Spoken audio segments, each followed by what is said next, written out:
अब ये पुरानी आराम कुर्सी भी लेकर जाएंगे क्या आप? यहीं पड़े रहने दीजिए इसे। इसका एक हत्था भी अलग हो गया है। इसकी लकड़ी भी बैठते समय चुभने लगी है। नए मकान में नया फर्नीचर रहेगा। इस कबाड़ का क्या काम वहाँ? सुजाता जी अपनी पुरानी साड़ियों का गट्ठर बांधते हुए पति कैलाश जी की तरफ देखती हुई बोली। उठी जो उसी आराम कुर्सी पर बैठने की कोशिश कर रहे थे। खबरदार जो इसे कबाड़ कहा तुमने। कैलाश जी उखड़ पड़े। क्यों कबाड़ को कबाड़ ही कहा जाएगा? ये कुर्सी नए घर में नहीं जाएगी। विपुल ने इसका नक्शा सीधार सुसज्जिता मकान कबाड़ रखने के लिए नहीं बनवाया है। और ये कुर्सी ही नहीं, आपका वो खटारा स्कूटर और पुरानी अलमारी जिसके कांच टूट गए हैं वो भी साथ नहीं जाएगी। आप उसे खाली कर दीजिए। विपुल कह रहा था, नए मकान में हमारे कमरे की दीवारों में ही सुंदर अलमारियां बनी हुई है। पता ही नहीं चलता दीवार है कि अलमारी है। अलग से अलमारी की ज़रूरत ही नहीं है। सुजाता जी ने कैलाश जी की मनोदशा भापते हुए शांत स्वर में कहा, नया मकान नहीं जाना मुझे कहीं। मैं यही इस छोटे पुराने मकान में रह लूँगा। दीवारों में अलमारियाँ बनी है तो उन्हीं दीवारों से पूछ लेना कि घर दीवारों से नहीं परिवार से बनता है और परिवार एक दूसरे की भावनाओं का सम्मान करने से बनता है। मैं भी पुराना निरुपयोगी हूँ, यही छोड़ दो मुझे भी। जैसे यह मकान भी पुराना निरुपयोगी है। खींचते हुए कैलाश जी जोर जोर से बोलने लगे तो सुजाता जी उनके पास आ गई और स्नेह से हाथ पकड़कर तख्त पर बिठा दिया। धीरे बोलिए, बगल के कमरे में नई बहू रुचि है, सुनेगी तो क्या सोचेगी? अभी 2 महीने ही तो हुए हैं उसे शादी होकर इस घर में आए हुए। क्या सोचेगी वह? विपुल से शिकायत कर देगी। सुजाता जी ने धीरे से लेकिन जोर देकर कहा, आप इन चीज़ों के प्रति इतने भावुक क्यों हो रहे हैं? बार बार इन चीज़ों से खुद को क्यों जोड़ने लगते हैं? घर तो घर के लोगों से होता है, इस बेजान सामानों से नहीं। जहाँ सब परिवार ले लोग वही घर आपके इस तरह के व्यवहार से विपुल और बहू को बुरा लगेगा। इस बात को समझने की कोशिश कीजिए। समझाते हुए वह कहने लगी, क्या समझने की कोशिश करूं सुजाता? सब कुछ मैं ही समझूं। नई बहू है तो क्या, अब तो वह भी इसी परिवार का हिस्सा है। समझने दो उसे जो समझना है और समझाने दो विपुल को अपनी समझ से। इस चीज़ों से मैं खुद को जोड़ता नहीं हूँ, बल्कि ये चीज़ें तो मेरा परिवार ही है, इनसे जुड़ा ही हुआ हूँ। कैसे अलग करूँ? विपुल जिन्हें फेंक देने की बात कर रहा है, ये मेरे लिए कबाड़ नहीं है, ये मेरे बरसों के साथी हैं, सहयोगी हैं। कहते कहते कैलाश जी की आवाज़ रुक गई। सुनिए, आप फिर से भावुक होने लगे। अरे विपुल और बहू का कहना भी तो अपनी जगह सही है कि नया आधुनिक ढंग का मकान है तो ज़्यादातर सामान भी नया और आधुनिक किस्म का ही रहना चाहिए। और फिर ये सब बेढंगी चीज़ें अनावश्यक स्थान घेरेगी। इतनी फालतू की जगह वहाँ नहीं है। सुजाता जी ने फिर से समझाया। उन्हें डर था कि रुचि सब कुछ सुनकर विपुल से कुछ उल्टा सीधा न कह दे। सुजाता जी कैलाश जी की मनोदशा समझकर बहुत चिंतित हो रही थी। विपुल ने शादी होते ही नया मकान बनवाना शुरू कर दिया था। हर कमरा, हर दीवार, सब विपुल ने बेहद मनोयोग से इंजीनियर के साथ बैठकर मिस्त्री के साथ मिलकर प्लान किया था। पिछले महीने जब विपुल ने आकर बताया कि नया मकान बनकर तैयार हो गया है और अच्छा सा मुहूर्त देख शीघ्र गृह प्रवेश करना है, आप लोग अपना सामान पैक करना शुरू कर दीजिए।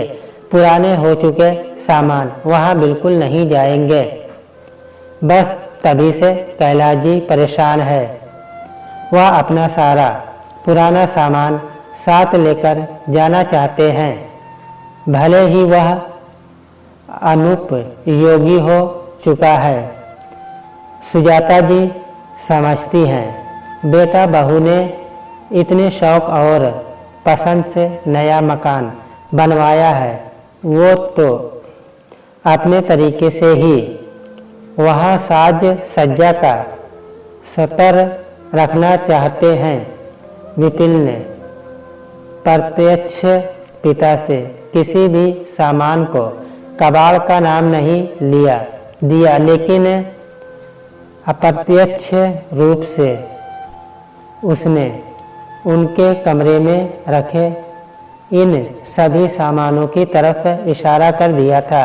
इसीलिए वह कैलाश जी को प्रत्यक्ष उन सामानों के बारे में स्पष्ट बता रही थी, ताकि इन सबको यहीं छोड़कर जाने की मानसिकता उनकी बन जाए, जिससे नए मकान में कोई वाद विवाद की स्थिति न निर्मित हो पाए। सुजाता, मैं अकेला ही क्यों, तुम भी तो जुड़ी हुई हो इन सबसे। ये आराम कुर्सी याद है, तुमने मेरे जन्मदिन पर उपहार में दी थी, ताकि मैं इस पर आराम से बैठकर अपनी पढ़ाई कर सकूं। इसे खरीदने के लिए तुमने अपने ज़रूरी खर्चों में कटौती की थी, कई महीनों में बचत हो पाई थी। आज भी याद है मुझे अपने उस जन्मदिन की वह खास सुबह, तुमने बगीचे के फूलों से कितना सुंदर गुलदस्ता बनाया था और इस आराम कुर्सी को भी इन फूलों से सजाकर ढक दिया था। सुबह उठते ही चाय के साथ मुझे यही तोहफा दिया था और बिठाकर गुलदस्ता भेंट किया था। कैलाश जी जैसे भाव समाधि में चले गए थे। सुजाता जी चित्र लिखित सी उन्हें देख रही थी। एक एक चित्र उनके दृष्टि पटल पर सजीव हो रहा था, और ये अलमारी तो हमारी मधुर स्मृतियों की अनमोल पिटारी है। सुजाता, जब विपुल का जन्म हुआ था तब उसके कपड़े, तोहफे और खिलौने के लिए हम दोनों ने छाट कर ये अलमारी खरीदी थी। इसके 4 खंड अलग अलग चीज़ों से भर दिए थे हमने, और जब विपुल स्कूल जाने लगा था तब उससे मिलने वाली ट्रॉफी, मेडल और पुरस्कारों के लिए सबसे ऊपर वाले खंड में पढ़ाई बुलवा कर तुमने कांच लगवाया था। याद करो विपुल कितना खुश हुआ था कांच के पीछे से चमकती हुई अपनी शील्ड और ट्रॉफियां देख देख कर सारे दोस्तों को बुला बुला कर दिखाया करता था। जो भी घर में आता था विपुल सबसे पहले इस अलमारी के पास ले जाया करता था। सबको दिखाने के उत्साह ने उसके मन में पुरस्कार प्राप्त करने की और अलमारी भरने की ओर पैदा कर दी थी। हाँ, मुझे याद है, बड़ी कक्षाओं में पहुँचने तक उसके पुरस्कारों का भंडार इतना बढ़ गया था कि मुझे नीचे वाले खंड में भी कांच लगवाना पड़ गया था। याद कर खिलखिला उठी सुजाता, और ये स्कूटर भी सुजाता मेरी गाढ़े पसीने की कमाई का था। उन दिनों अपने घर में सबसे महंगी और बड़ी वस्तु यही तो थी। याद है पूरा मोहल्ला कितनी स्नेह से तुम्हें देखता था जब तुम छुट्टी के दिन मेरे साथ स्कूटर में पीछे बैठकर सिनेमा देखने जाती थी। हाँ जी, कैसे भूल सकती हूँ उन दिनों को। विपुल स्कूटर में सामने खड़ा होकर हर आने जाने वालों को नन्हे नन्हे हाथों को हिला हिलाकर टाटा किया करता था। खासकर मोहल्ले के कॉर्नर में रहने वाली शीला आंटी को सुजाता जी को सोचकर ही हंसी आ गई कि तब शीला जी चिढ़ जाया करती थी और ये देख विपुल और जोर जोर से चिल्लाकर टाटा शीला आंटी को बोला करता था। हाँ, और शीला जी मुंह बनाकर जवाब देती थी, जा रे इतरा तो ऐसे रहा है जैसे हवाई जहाज में बैठा हो करके कैलाश जी हंसने लगे थे। कब शाम हो गई पता ही नहीं चला। दूसरे दिन सुबह अचानक विपुल ने उन दोनों को नए मकान में जाने के लिए कह दिया। माँ, आप और पिताजी नाश्ता करके वहाँ चले जाइएगा। आप लोगों का सभी सामान और रुचि रात तक लेकर आ जाएंगे। यहाँ पैकिंग और लोडिंग में आप दोनों व्यर्थ में बहुत परेशान हो जाएंगे। वहाँ पहुंचकर आप लोग आराम करिएगा। नए नौकर है, ख्याल रखेंगे। यहाँ का ये सब हम दोनों देख लेंगे। अरे नहीं बेटा, कैसी परेशानी, सब साथ में चलेंगे। सामान रखवाने में भी मदद करवा दूंगा, कहीं कोई ज़रूरी सामान छूट न जाए। कैलाशनाथ सासा अपने सामानों से बिछड़ने के दुख में दुखी हो गए। वह अच्छे से जानते थे विपुल उनके यह सभी सामान कबाड़ में दे देगा, इसलिए वह उन लोगों को यहाँ से हटाना चाह रहा है। उन्होंने समर्थन के लिए सुजाता की तरफ देखा, लेकिन सुजाता बेटे की बात पर हामी भरती नजर आई। मन में सोचते हुए बेहद कठिनाई और व्याकुलता से वह अपनी आराम कुर्सी पर अंतिम बार बैठकर विदा होने लगे। कारुविक दृष्टि अपनी प्रिय अलमारी पर डाल प्यारे अनमोल स्कूटर पर हाथ फिरा। बेहद नम आँखों से तब तक देखते रहे जब तक सुजाता जी आकर उनका हाथ पकड़कर ले नहीं गई। कार के 3 घंटों की यात्रा के दौरान वह एकदम खामोश बैठे रहे। सुजाता जी भी दुखी थी और उनकी मनस्थिति समझ रही थी, लेकिन खामोशी से उनका हाथ पकड़ने के सिवा और कोई दिलासा नहीं दे सकती थी। नए मकान पहुंचने पर भी कैलाश जी का दुख कम नहीं हुआ, बल्कि एक खालीपन और सतह ने उन्हें जकड़ लिया। ये तो मेरे बेटे बहू का घर है, जैसा वे लोग चाहेंगे वैसा ही होगा। मेरी भावनाओं का क्या मोल। सारा घर नए कीमती सामानों की रोशनी से चमक रहा था, लेकिन कैलाश जी के मन के भीतर तो अंधेरा घिर आया था।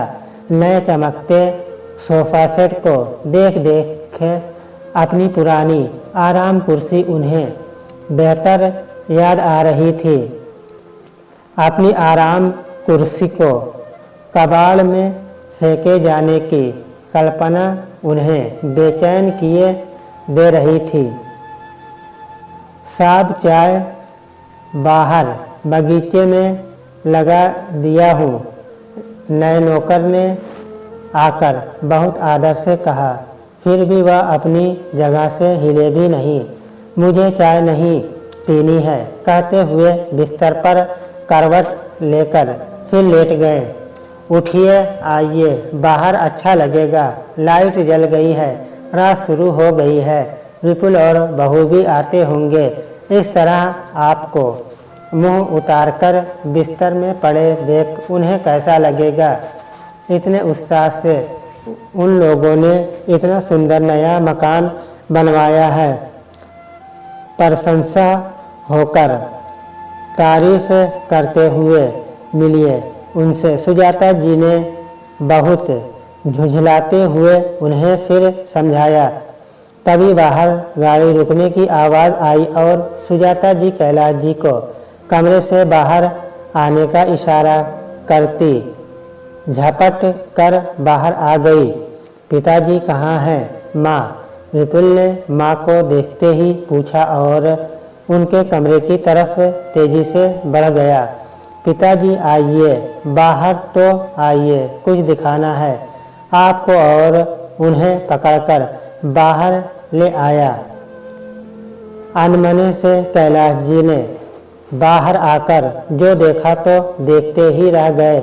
यह सब क्या है विपुल? लगभग हिंसते हुए उन्होंने इतनी जोर से कहा कि सुजाता जी दौड़ती आ गई।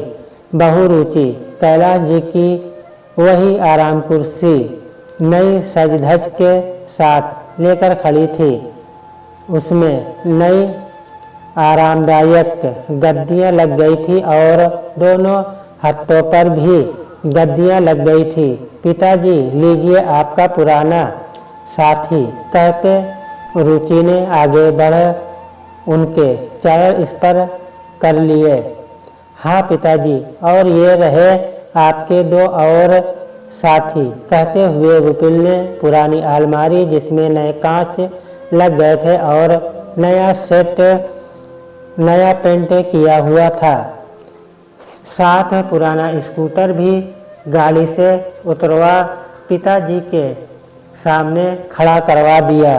अभी आपके कमरे में इन सभी को पहुंचा दिया जाएगा। पिताजी ये सब रुचि की जिससे हुआ है, इसमें आप लोगों के जाते ही तुरंत बढ़ई और मिस्त्री बुलवाकर इन सबका सुधार करवाया, इसलिए इतनी देर भी हो गई। विपुल ने ठागे से खड़े पिताजी के पास आकर कहा तो कैलाश जी गदगद हो गए। मारी खुशी के आंखों से आंसू बहने लगे। बेटा तुम दोनों जुग जुग जियो। अवरुण अंत से बस इतना ही कह विपुल को गले से लगा लिया और चल इस पर करती बहू को भी। पिताजी आप सही कहते हैं, घर दीवारों से या इन सब दिखावटी चीज़ों के दिखावे से नहीं बनता, बल्कि परिवार से बनता है। और परिवार तभी बनता है जब एक दूसरे की दिल की इच्छाओं का, भावनाओं का सम्मान किया जाए, ख्याल रखा जाए। आप सही कहते हैं, यह सब भी तो हमारे परिवार का हिस्सा है। इन सबके साथ आपकी भावनाएं जुड़ी हुई है और परिवार के सदस्यों के लिए ही तो यह नया घर बनवाया गया है। यहाँ बहुत जगह है। रुचि बेहद विनम्रता से कह रही थी और सुजाता जी अपनी समझदार बहू को हर्ष विकंपित दृष्टि से देखे जा रही थी।